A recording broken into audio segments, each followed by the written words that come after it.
Direct news அனைவருக்கும் இனிய வணக்கம். இன்னைக்கு நம்ம என்ன பார்க்க போறோம் அப்படின்னு பாத்தீங்கன்னா 29ஆம் தேதிக்கான கரண்ட் அஃபேர்ஸ் தான் நம்ம இன்னைக்கு பார்க்க போறோம். ஸோ இந்த 29ஆம் தேதிக்கான கரண்ட் அஃபேர்ஸ்க்கான பிடிஎஃப் வந்து டிஸ்கிரிப்ஷன்ல இருக்கக்கூடிய வாட்ஸ்அப் லிங்க் உங்களுக்கு இருக்கும். ஸோ அதுல நீங்க ஜாயின் பண்ணிக்கிட்டீங்கன்னா அதுல உங்களுக்கு இந்த பிடிஎஃப் வந்து கிடைக்கும். சரிங்களா? ஸோ முதல்ல நம்ம பார்க்கக்கூடிய கரண்ட் அஃபேர்ஸ் என்ன அப்படின்னா, ரிசர்வ் வங்கி ஹார்பிங்கர் 2025 குளோபல் ஹேக்கத்தான் அப்படின்னு ஒன்று அறிமுகப்படுத்துது அப்படின்னு கொடுத்துருக்காங்க. இது வந்து 4வதா பண்றாங்க. சரிங்களா? ஸோ வந்து 2021ல இருந்தே இது வந்து நடந்துட்டு இருக்கு. ஸோ புதுமையான பாதுகாப்பான பயனர் மையப்படுத்தப்பட்ட நிதி தீர்வுகளை உருவாக்குவதற்காக வளர்ந்து வரும் தொழில்நுட்பங்களை பயன்படுத்துறதுக்காக ஆர்பிஐ என்ன செஞ்சிருக்காங்க அப்படின்னா இந்த விஷயத்தை வந்து கொண்டு வந்திருக்காங்க. ஸோ இந்த ஹார்பிங்கர் 2025 மாற்றத்திற்கான புதுமை அப்படின்றது அக்டோபர் 2025ல தொடங்கியிருக்கு.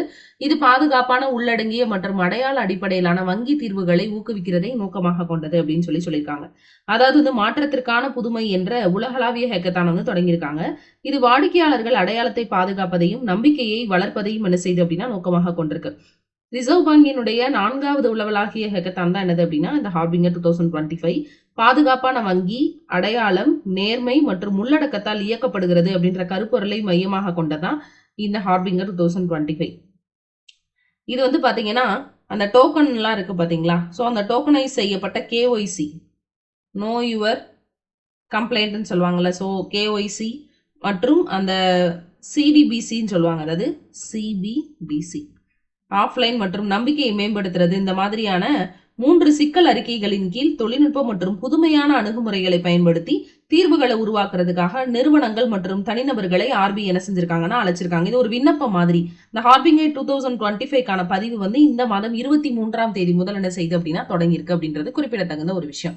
அதாவது தொழில்நுட்பங்கள் மூலமாக வாடிக்கையாளர்களினுடைய பாதுகாப்பு மற்றும் அவங்களுடைய அந்த தரவுகள் எல்லாமே வந்து பாதுகாக்கப்படுறதை உறுதி செய்யணும், அது அடையாள அடிப்படையிலான தீர்வுகளை உருவாக்கணும் அப்படின்றதுக்காக தான் என்ன செஞ்சிருக்காங்கன்னா இந்த விண்ணப்பங்கள் அப்படிங்கிறது விநியோகிக்கிறாங்க. இதுல வந்து பாத்தீங்கன்னா ஒரு தனிநபர்கள் மற்றும் நிறுவனங்களுக்கு ஆர்பிஐ வந்து ஒரு அப்ளிகேஷன் மாதிரி கொடுத்துருக்காங்க. ஸோ இந்த ஹார்பிங்கர் 2025 என்ன செய்யறாங்க அப்படின்னா இந்த தனிநபர்களாக இருக்கட்டும் நிறுவனங்களாக இருக்கட்டும் ஆர்பிஐனுடைய இந்த முன்னெடுப்புல என்ன செய்யறாங்க அப்படின்னா பார்ட்டிசிபேட் பண்றதுக்கு இந்த ஒரு அழைப்பாக பார்க்கப்படுது. தொழில்நுட்ப அழைப்பு இது சொல்ல முடியும். அடுத்து வந்து பாத்தீங்கன்னா மத்திய அரசு ஊழியர்களுக்கான LC 75 மற்றும் BLC முதலீட்டு விருப்பங்கள் என்ன செய்யுது அப்படின்னா அரசாங்கம் என்ன செஞ்சிருக்காங்கன்னா விரிவுபடுத்திருக்காங்க. அதாவது மத்திய அரசு ஊழியர்களுக்கான LC 75 மத்திய அரசு ஊழியர்களுக்கான LC 75 அப்படின்னு சொல்லக்கூடியதையும் அடுத்தது என்ன சொல்லியிருக்காங்க அப்படின்னு பாத்தீங்கன்னா BLC முதலீட்டு விருப்பங்களை அரசாங்கம் விரிவுபடுத்துகிறது. அதாவது மத்திய அரசு ஊழியர்களுக்கான தேசிய ஓய்வூதிய முறை நேஷனல் பென்ஷன் ஸ்கீம் மற்றும் ஒருங்கிணைந்த ஓய்வூதிய திட்டம் யூனிவர்சல் பென்ஷன் ஸ்கீம் இதற்றின் கீழ் இந்திய அரசு அக்டோபர் 2025ல 2 புதிய முதலீட்டு விருப்பங்கள் என்ன செஞ்சிருக்காங்க அப்படின்னா கொண்டு வந்திருக்காங்க. வாழ்க்கை சுழற்சி 75 LC 75 மற்றும் சமச்சீர் வாழ்க்கை சுழற்சி BLC இதெல்லாத்தையும் அங்கீகரிச்சிருக்காங்க அப்படின்னு சொல்லியிருக்காங்க. அதாவது என்னன்னா ஊழியர்களுக்கான ஓய்வூதிய முதலீடுகள் தொடர்பாக ஒரு முக்கிய முடிவு எடுத்திருக்காங்க. தேசிய ஓய்வூதிய முறை மற்றும் ஒருங்கிணைந்த ஓய்வூதிய திட்டம் ஆகியவற்றின் கீழ் வாழ்க்கை சுழற்சி மற்றும் சமச்சீர் சுழற்சி இந்த 2 புதிய விருப்பங்கள் என்ன செஞ்சிருக்காங்க அப்படின்னா கொண்டு வரதுக்கு நிதி அமைச்சகம் என்ன செஞ்சிருக்காங்கன்னா ஒப்புதல் தெரிவிச்சிருக்காங்க. அரசு அல்லாத ஊழியர்களுக்கு கிடைக்கக்கூடிய முதலீடு விருப்பங்கள் மாதிரி இன்வெஸ்ட்மெண்ட்ல இருக்கக்கூடிய அந்த அவங்களுக்கு இருக்கக்கூடிய விருப்பங்கள் மாதிரியே எங்களுக்கும் வேணும் அப்படின்னு சொல்லி அரசு ஊழியர்கள் கோரிக்கை வச்சதுனால என்ன செஞ்சிருந்தாங்க அப்படின்னா அரசாங்கம் இந்த நடவடிக்கை எடுத்திருக்கிறாங்க. தங்கள் ஓய்வூதிய நிதியை அதிக நெகிழ்வுத்தன்மையுடன் என்ன செய்ய முடியும் அப்படின்னா முதலீடு செய்ய முடியும். பென்ஷன் அவங்களோட ஃபண்ட் இருக்கு இல்லையா, ஸோ அந்த ப்ராவிடென்ட் ஃபண்டா இருக்கட்டும் அந்த ஃபண்டெல்லாம் அதிகமான ஃபிளெக்சிபிலிட்டியோட இன்வெஸ்ட்மெண்ட் பண்ண முடியும். இது முன்னாடி யாருக்கு இருந்தது அப்படின்னா அரசு ஊழியர்களாக இல்லாதவங்களுக்கு தான் இருந்தது. இது இப்ப அரசு ஊழியர்களோட கோரிக்கைக்கு இணங்க இவங்களுக்கு கொண்டு வந்திருக்காங்க. ஸோ பென்ஷன் ஸ்கீம்ல என்ன ஆகும் இதனால என்ன வரும் அப்படின்னு பாத்தீங்கன்னா ஓய்வூதிய திட்டத்துல நெகிழ்வுத்தன்மை அதிகரிக்கும். இந்த புதிய வசதிகளோட நோக்கம் என்ன அப்படின்னா ஊழியர்களுக்கு அவங்களோட தனிப்பட்ட விருப்பங்களுக்கு ஏத்த மாதிரி ஓய்வூதிய நிதியை நிர்வகிக்கிறதுக்கான சுதந்திரம் வந்து இதுல கொடுக்குது. ஸோ இதுல பிளெக்சிபிலிட்டி அதிகரிக்கும். அதே மாதிரி இப்ப வந்து பாத்தீங்கன்னா NPS மற்றும் UPSக்குள்ள வந்து பாத்தீங்கன்னா பல்வேறு முதலீட்டு விருப்பங்கள்ல இருந்தும் அவங்க சூஸ் பண்ணிக்கலாம். இல்ல எனக்கு இதுல போய் போடுங்க, இல்ல எனக்கு வந்து இந்த ஆப்ஷன்ல போடுங்க அப்படின்னு சொல்லி அவங்களோட ஓய்வூதிய நிதியை என்ன செஞ்சுக்கலாம் அப்படின்னா வந்து அவங்களுக்கு ஏத்த மாதிரி அவங்களுக்கு எந்த பிளான் பிடிச்சிருக்கோ அதுல போட்டுக்கலாம். சோ முதலீட்டு முறை ஓய்வூதிய நிதி ஒழுங்குமுறை மற்றும் மேம்பாட்டு ஆணையத்தால் என்ன செய்யப்படுது அப்படின்னா நிர்வகிக்கப்படுது அப்படின்னு சொல்லியிருக்காங்க.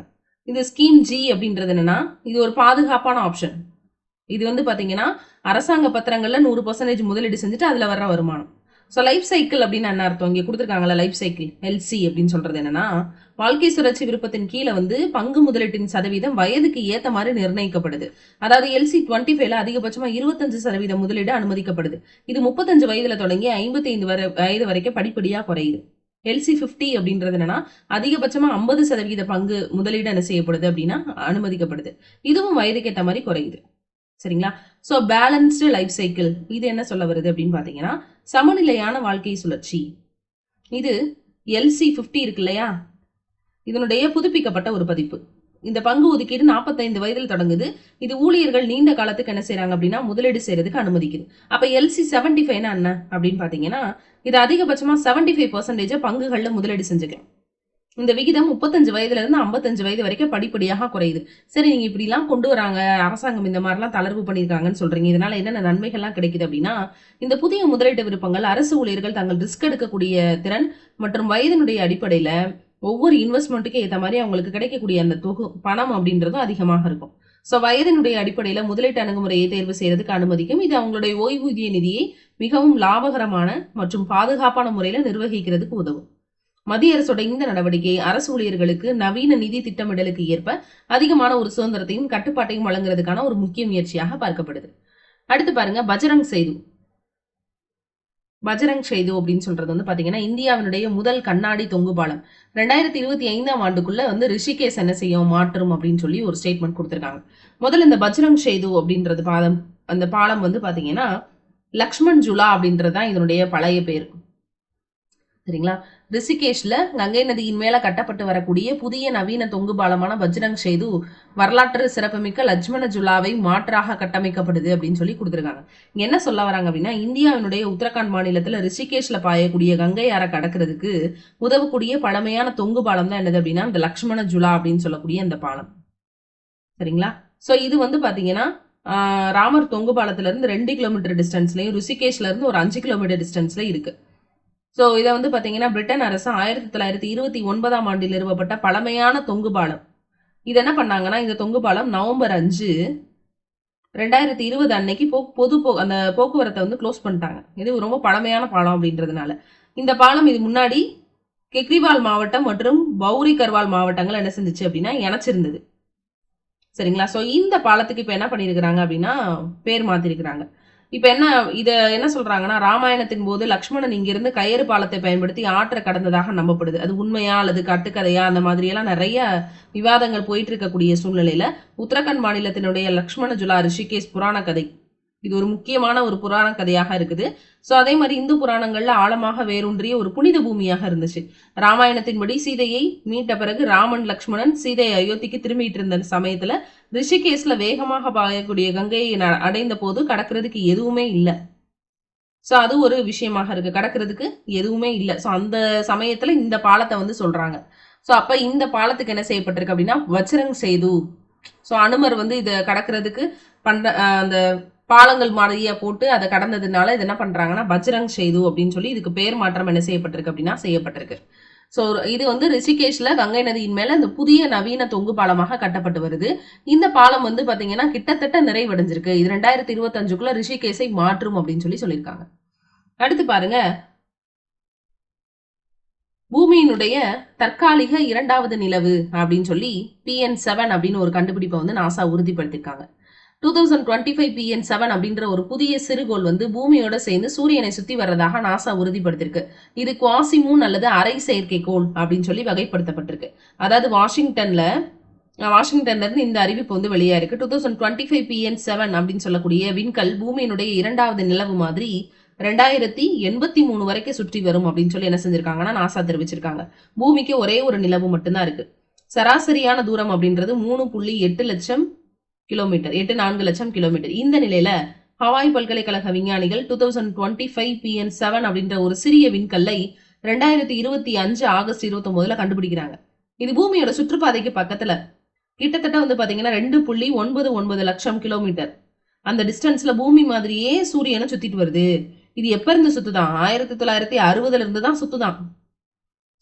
சோ இது 2083 வரை சுற்றி வரும். பிறகு அதுல இருந்து என்ன செஞ்சிரும்னா விலகி போயிடும். இது பூமியோட 2வது நிலவு மாதிரின்னு சொல்றாங்க. குவாசி மூன் அப்படின்னு சொல்றாங்க. சோ இது நாசா விஞ்ஞானிகள் தெரிவிச்சிருக்காங்க. இதனுடைய அகலம் அப்படின்றது வந்து பாத்தீங்கன்னா 62 அடி, நீளம் வந்து பாத்தீங்கன்னா 98 அடி. இது நிலவை விட பூமிக்கு பக்கத்துல சுற்றி வந்தாலும் இதை வெறுமனே என்ன செய்ய முடியாது அப்படின்னா பார்க்க முடியாது அப்படின்னு சொல்றாங்க. ஏன்னா இதனுடைய அளவு அப்படின்றது ரொம்ப சிறியது. சக்தி வாய்ந்த டெலஸ்கோப் உள்ளிட்ட உபகரணங்களால மட்டும்தான் என்ன செய்ய முடியும் அப்படின்னா பார்க்க முடியும். இந்த விண்கல்லால பூமிக்கு எந்த விதமான ஆபத்தும் இல்லை அப்படின்ற ஒரு விஷயத்தையும் என்ன செஞ்சிருக்காங்க அப்படின்னா தெரிவிச்சிருக்காங்க. அடுத்தது, இந்தியால முதன்முறையாக ஏபிஏசி ஏஐஜி கூட்டம் அப்படின்னு சொல்லி ஒரு கூட்டத்தை என்ன செஞ்சிருக்காங்க அப்படின்னா நடத்துறதுக்கு இந்தியா வந்து திட்டமிட்டு இருக்கு. 2025ல ஏபிஏசி ஏஐஜி கூட்டம். சரிங்களா? சுமார் 90 உலகளாவிய விமான பாதுகாப்பு நிபுணர்களுடன் அக்டோபர் 28ல இருந்து 31 வரைக்கும் 2025ல இந்த வருஷம் இந்த 3 நாட்கள்ல அந்த ஏபிஏசி விபத்து புலனாய்வு குழு கூட்டம் மற்றும் பற்றறியை இந்தியா நடத்தும் அப்படின்னு சொல்லிட்டாங்க. சரிங்களா?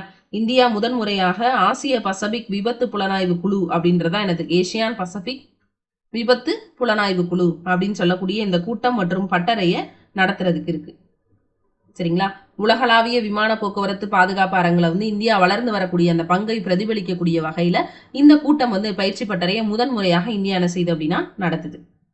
சரிங்களா? இதுல விமான பாதுகாப்பு நிகழ்வு ஆசிய பசிபிக் பிராந்தியத்தில் இருக்கக்கூடிய சர்வதேச சிவில் விமான போக்குவரத்து அமைப்பான ICAO உறுப்பு நாடுகளைச் சேர்ந்த 90 பிரதிநிதிகளையும் உலகளாவிய நிபுணர்களையும் ஒன்றிணைக்கக்கூடிய ஒரு விஷயமாக இந்த நடைமுறை அப்படின்றது இருக்க போகுது. சோ இந்த நிகழ்வை மத்திய சிவில் விமான போக்குவரத்து அமைச்சர் ஸ்ரீ ராம்மோகன் நாயுடு என்ன செய்யறாரு அப்படின்னா தொடங்கி வைக்கிறாரு. அப்ப இதனுடைய முக்கியத்துவம் என்ன அப்படின்னா ஆசிய பசிபிக் பிராந்தியத்தை சேர்ந்த உறுப்பு நாடுகள் விமான விபத்து மற்றும் சம்பவ விசாரணைகள் தொடர்பான முக்கியமான பிரச்சனைகள்ல ஒத்துழைக்கக்கூடிய ஒரு வருடாந்திர தளமாக இந்த மீட் வந்து இருக்கும். சோ இதோட நோக்கம் என்னன்னா பிராந்திய ஒத்துழைப்பை மேம்படுத்துறது, தொழில்நுட்ப நிபுணத்துவம், அறிவு, சிறந்த நடைமுறைகளை பகிர்ந்து கொள்றது, ஆசிய மற்றும் பசிபிக் பகுதிகளில் ஒட்டுமொத்தமான அந்த சம்பவ விபத்து அந்த திறனை வந்து மேம்படுத்துறதாக இந்த மீட் அப்படின்றது இருக்கு. இது முதன்முறையாக இந்தியாவில் நடத்துது அப்படின்றது குறிப்பிடத்தக்கது. அடுத்ததா பாத்தீங்கன்னா ஐஎன்எஸ் சட்லஜ் 18வது இந்தியா மொரீஷியஸ் கூட்டு நீர் வரைவியல் ஆய்வை வந்து என்ன செய்யுது அப்படின்னா நிறைவு செய்யுது. இந்திய கடற்படை ஆய்வு கப்பலான ஐஎன்எஸ் சட்லஜ் மொரீஷியஸ் ஹைட்ரோகிராபிக் சேவையுடன் இணைந்து சுமார் 35,000 சதுர கிலோமீட்டர் மைல் பரப்பளவுல என்ன செய்யப்படுது அப்படின்னா ஒரு முக்கியமான ஆய்வு என்ன செய்யறாங்கன்னா முடிச்சிருக்கிறதாக இந்திய பாதுகாப்பு அமைச்சகம் தெரிவிச்சிருக்காங்க. ஐஎன்எஸ் சட்லஜ் வந்து பாத்தீங்கன்னா கப்பல் போர்ட் லூயிஸ்ல தரங்கிறங்கி இருக்கு. இது ஒரு தீவிர கடல்சால் வளைவு, அதாவது எப்படி சொல்றாங்க அப்படின்னா கடற்படையினுடைய ஹைட்ரோகிராபிக் அந்த இதான ஐஎன்எஸ் சட்லஜ் வந்து 18வது கூட்டு ஆய்வுக்காக மொரீஷியஸ்ல நிப்பாட்டி இருக்கிறாங்க. இது இந்திய பெருங்கடல்ல இருக்கக்கூடிய அந்த மூலோபாய மற்றும் அறிவியல் பிடியை வந்து மீண்டும் உறுதிப்படுத்தியிருக்கு அப்படின்னு சொல்றாங்க. இந்த ஆய்வு கப்பல் மொரீஷியஸினுடைய போர்ட் லூயிஸை வந்து அடைஞ்சிருக்கு. அந்த போர்ட் லூயிஸ் கப்பலை தான் நிப்பாட்டி வச்சிருக்காங்க. சரிங்களா? சோ இந்த 2 நாடுகளுக்கும் இடையிலான 18வது கூட்டு ஹைட்ரோகிராபிக் கணக்கெடுப்பை வந்து இது குறிக்குது. இந்த பணி பல தசாப்த காலங்களாக கடல்சார் ஒருங்கிணைப்பு தொடர்பாக அடிக்கோடிட்டு காட்டிட்டு இருக்காங்க.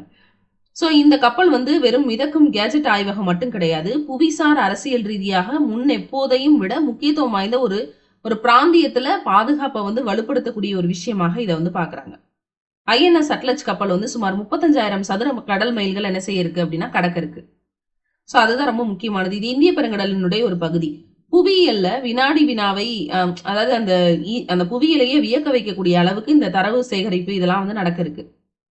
சரிங்களா? சோ மொரீஷியஸை பொறுத்த வரைக்கும் இது வெறும் தொழில்நுட்ப இது மட்டும் கிடையாது. பல அமைச்சகங்களை சேர்ந்த அதிகாரிகள் ஹைட்ரோகிராபிக் சர்வே நுட்பங்கள்ல நேரடி பயிற்சிக்காக கப்பல்ல ஏறுறாங்க. சோ இருதரப்பு புரிந்துணர்வு ஒப்பந்தத்தையும் இந்த இடத்துல வந்து பண்ண போறாங்க. சோ இருதரப்பு நீர் வளவியல் புரிந்துணர்வு ஒப்பந்தங்கள் இதுதான் இந்த கூட்டமைப்பினுடைய ஒரு முக்கிய பகுதி.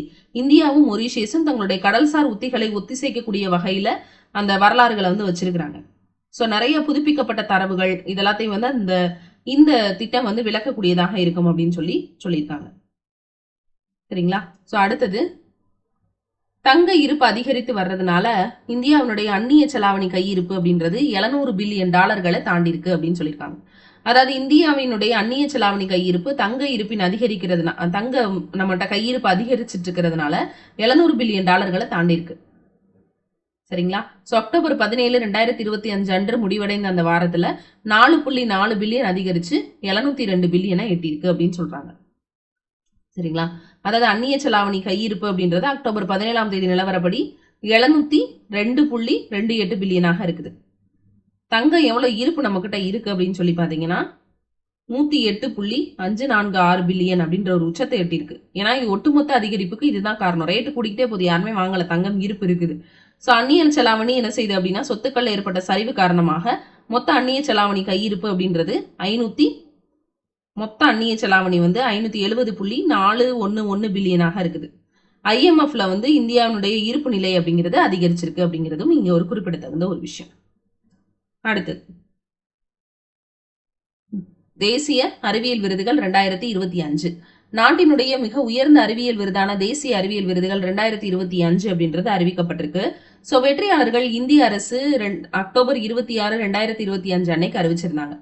ஸோ இந்த வெற்றியாளர்கள் அறிவியல், தொழில்நுட்பம் மற்றும் புதுமை துறைகள்ல விதிவிலக்குக்கான பங்களிப்புகளை செய்ததற்காக இந்த பரிசு இந்த விருதுகள் அப்படின்றது அவங்களுக்கு வழங்கப்பட இருக்கு. இதுக்கு யார் யாருக்கெல்லாம் கொடுக்குறாங்க அப்படின்னா, சென்னை IIT பேராசிரியர்கள் 3 பேர் இந்த தேசிய அறிவியல் விருது 2025க்கு தேர்வாயிருக்காங்க. ஸோ சிறந்த பங்களிப்பை கொடுத்திருக்கக்கூடிய இந்த உயரிய விருது தான் இந்த தேசிய அறிவியல் விருது அப்படின்னு சொல்றாங்க. ஸோ இந்த விருது பெற்றதன் மூலமாக சென்னை IIT நாட்டினுடைய முன்னணி ஆராய்ச்சி மற்றும் புதுமை மையமாக திரும்ப என்ன செஞ்சிருக்கு அப்படின்னா தன்னை நிரூபிச்சிருக்கு. இந்த விருதுகள் மத்திய அரசால விஞ்ஞான் ரத்னா, விஞ்ஞான் ஸ்ரீ, விஞ்ஞான் யுவசாந்தி, ஸ்வரூப பட்நாகர், விஞ்ஞான் டீம் அப்படின்னு சொல்லக்கூடிய 4 பிரிவுகள்ல கீழே என்ன செய்யப்படுது அப்படின்னா வழங்கப்படுது. இதுல பேராசிரியர் தலப்புல வந்துட்டு பிரதீப் விஞ்ஞான் ஸ்ரீ அப்படின்ற விருதும், மோகன் சங்கர் சிவபிரகாசம் மற்றும் ஸ்வேதா பிரேம் அகர்வால் இவங்களுக்குலாம் விஞ்ஞான் யுவசாந்தி ஸ்வரூப் பட்நாகர் விருதும் மூவருக்கும் என்ன செய்யப்படுது அப்படின்னா வழங்கப்பட்டிருக்கு. ஸோ அந்த சென்னை IITயை சேர்ந்த 3 பேர் என்ன செய்யப்பட்டிருக்காங்க அப்படின்னா இந்த விருதுக்கு தேர்வாயிருக்காங்க அப்படின்றது குறிப்பிடத்தகுந்த ஒரு விஷயம். ஸோ இந்த மாதிரியான விருதுகள் வழங்குறதன் மூலமாக ஆராய்ச்சியாளர்களை ஊக்குவிக்கிறதும் அறிவு சார்ந்த நாடாக இந்தியாவை மேம்படுத்துறது தான் இந்த விருதுகளினுடைய நோக்கம். இப்ப இதை வந்து நம்ம வந்து MCQ டைப்ல பார்க்கலாம். ரிசர்வ் வங்கியினுடைய 4வது உலகளாவிய ஹேக்கத்தான் ஹேர்ஃபிங்கர் 2025 கருப்பொருள் என்ன அப்படின்னா, பாதுகாப்பான வங்கி, அடையாளம், நேர்மை மற்றும் உள்ளடக்கம் ஆகியவற்றால் இயக்கப்படுகிறது அப்படிங்கிறது தான். அக்டோபர் 2025 இந்திய அரசாங்கத்தால் தொடங்கப்பட்ட LC75 மற்றும் BLC முதலீட்டு விருப்பங்கள் எந்த திட்டத்தின் கீழ் வருது அப்படின்னா, தேசிய ஓய்வூதிய முறை மற்றும் ஒருங்கிணைந்த ஓய்வூதிய திட்டம். பஜ்ரங் சேது எந்த நதியின் குறுக்கே கட்டப்படுகிறது அப்படின்னு கேட்டிருக்காங்க. கங்கை நதி. கிட்டத்தட்ட நிறைவடைஞ்சிருச்சு. டிசம்பர் 2025 பொதுமக்கள் பயன்பாடுக்கு திறக்கப்படும். நாசாவால கண்டுபிடிக்கப்பட்ட புதிய அரை நிலவு 2025 PN7 அப்படின்றது எந்த வகையான வான உடல் அதாவது எந்த வகையான ஒரு இதுன்னு கேக்குறாங்க. அரை நட்சத்திர செயற்கை, அதாவது அரை செயற்கைக்கோள் மாதிரி இருக்கான். நாசா 2025 ஆண்டில் பூமியுடன் ஒரு சூரியனை சுற்றி வரக்கூடிய ஒரு புது சிறிய கோள் அப்படின்னு சொல்லி இதை வந்து சொல்லியிருக்கிறாங்க. அடுத்து APAC AAG வருடாந்திர கூட்டத்தை எந்த அமைப்பு ஏற்பாடு செய்கிறதுன்னு கேட்டிருக்காங்க. விமான விபத்து மற்றும் புலனாய்வு பணியகம். இந்த அப்ரிவேஷன்ஸ் எல்லாம் ரொம்ப முக்கியம். அடுத்து மொரீஷியஸ் கூட்டு ஹைட்ரோகிராபிக் கணக்கெடுப்பை வெற்றிகரமாக முடித்த இந்திய கடற்படை ஆய்வு கப்பலுடைய பெயர் என்ன அப்படின்னா INS சட்லஜ். அக்டோபர் 17, 2025 அன்று முடிவடைந்த வாரத்தில் இந்தியாவினுடைய அந்நிய செலாவணி கையிருப்பு அப்படிங்கிறது வந்து பாத்தீங்கன்னா 702 பில்லியனாக இருக்குது. சரிங்களா? சோ 702 பில்லியனாக இருக்குது. இயற்பியல் துறையில வாழ்நாள் பங்களிப்புக்கான விஞ்ஞான் ரத்னா, மரணத்திற்கு பின் அப்படின்ற அந்த விருது வந்து யாருக்கு வழங்கப்பட்டிருக்கு அப்படின்னா பேராசிரியர் ஜெயந்த் விஷ்ணு நார்லிக்கிற்கு வழங்கப்பட்டிருக்கு. ஸோ இதை ஒன்லைனரா பாத்தீங்கன்னா, பாதுகாப்பான உள்ளடங்கிய மற்றும் அடையாள அடிப்படையிலான வங்கி தீர்வுகளை ஊக்குவிப்பதற்காக ரிசர்வ் வங்கியினுடைய 4வது உலகளாவிய ஹேக்கத்தானை தொடங்கியிருக்கு. அதோட பேர் என்ன அப்படின்னா ஹேர்பிங்கர் 2025. மத்திய அரசு ஊழியர்களுக்கான NPS அல்லது UPS இன் கீழ் 75% வரை பங்குகளை அனுமதிக்கக்கூடிய மிகவும் தீவிரமான புதிய முதலீட்டு விருப்பத்தை இந்திய அரசு அங்கீகரிச்சிருக்காங்க அப்படின்னு கொடுத்திருக்காங்க. இது வாழ்க்கை சுழற்சி 75. ரிஷிகேஷ்ல வரலாற்று சிறப்பு மிக்க லக்ஷ்மண் ஜுலாவுக்கு பதிலாக இந்தியாவுடைய முதல் கண்ணாடி தொங்கு பாலத்தினுடைய பேர் என்னன்னா பஜ்ரங் சேது.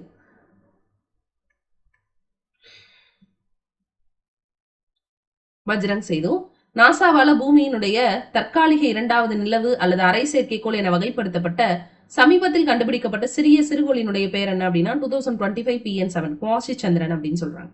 அரை சந்திர வடிவில் 2025 அக்டோபர்ல முதன்முறையாக விமான பாதுகாப்பு குறித்த எந்த பிராந்திய குழுவினுடைய வருடாந்திர கூட்டம் மற்றும் பட்டறை இந்தியா நடத்துது அப்படின்னா ஆசிய பசிபிக் விபத்து புலனாய்வு குழு ABAC AAG. இந்திய கடற்படையினுடைய எந்த ஆய்வு கப்பல் மொரீஷியஸ் 18வது ஹைட்ரோகிராபிக் ஆய்வை வெற்றிகரமாக முடிச்சிருக்கு INS சட்லஜ். 2025 அக்டோபர் 17 முடிவடைந்த வாரத்தில் இந்தியாவுடைய அந்நிய செலாவணி கையிருப்புன்றது 702 பில்லியன் டாலர்களாக உயர்ந்திருக்கு. இதுக்கு முக்கியமான காரணம் தங்க கையிருப்பு அதிகரிச்சதுதான். இந்தியாவுடைய மிக உயரிய அறிவியல் விருதான தேசிய அறிவியல் விருதுகள் 2025 இயற்பியலுக்கான பங்களிப்பு யாருக்கு கொடுத்திருக்காங்க? விக்யான் ரத்னா. மரணத்துக்கு அப்புறமா பேராசிரியர் ஜெயந்த் விஷ்ணு நர்லிகருக்கு கொடுத்திருக்காங்க. சரிங்களா? பேராசிரியர் யாருக்கு கொடுத்திருக்காங்க? விஞ்ஞான் ரத்னா அப்படின்றது வந்து பாத்தீங்கன்னா அதோடைய மறைவுக்கு அப்புறமா என்ன செஞ்சிருக்காங்கன்னா கொடுத்திருக்காங்க. விஞ்ஞான் ஸ்ரீ அப்படின்ற விருது வந்து பிரதீப் அவர்களுக்கு வந்து கொடுத்திருப்பாங்க. மோகன சங்கர் சிவபிரகாசம் அவங்களுக்குலாம் வந்துட்டு பாத்தீங்கன்னா விஞ்ஞான் யுவசாந்தி ஸ்வரூப் அப்படின்னு சொல்லக்கூடிய அந்த விருது வந்து கொடுத்திருப்பாங்க. அடுத்து வந்து பாத்தீங்கன்னா வேளாண் துறையில அறிவியல் பங்களிப்பு செய்ததற்காக தேசிய அறிவியல் குழு விருது பெற்ற கூட்டு ஆராய்ச்சி குழு எது அப்படின்னா CSIR அரோமா மிஷன் குழு. இந்திய பெருங்கடல் பிராந்தியத்துல பாதுகாப்பு மற்றும் மேம்பாட்டுல கவனம் செலுத்தும் இந்தியாவினுடைய புதிய கடற்சார் கொள்கையினுடைய ஒரு பகுதியாக INS சட்லஜ் இருக்கு. அந்த பணியில இருக்கிறது வந்து மகாசாகர். அனைத்து பிராந்தியங்களுக்கும் பாதுகாப்பு மற்றும் வளர்ச்சிக்கான கடல்சார் முழுமையான முன்னேற்றம் அப்படிங்கிறத இந்த இடத்துல தெரிவிச்சிருக்காங்க. ஸோ இதோட 29ஆம் தேதிக்கான கரண்ட் அஃபேர்ஸ் வந்து முடியுது. ஸோ இதுக்கான PDF வந்து நம்மளோட டிஸ்கிரிப்ஷன்ல இருக்கக்கூடிய வாட்ஸ்அப் லிங்க்ல நீங்க ஜாயின் பண்ணிட்டீங்கன்னா அங்க உங்களுக்கு கிடைக்கும்.